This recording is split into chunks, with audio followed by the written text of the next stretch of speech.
Apartment మొలని ఆడించడం అవుతుంది. కట్టేసినట్టు ఉంటుందని ఆడిస్తాను. చిన్నప్పటి నుంచి వాడికి అదే అలవాటు. ఆడించకపోతే మూడీగా కూర్చుంటాడండి బాబు.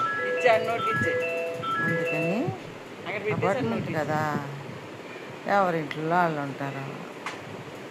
అందుకని ఆడిస్తాము. అలా ఆడితేనే మంచిగా ఉంటాడు. అదే ఎంత మూడీగా కూర్చుంటాడో,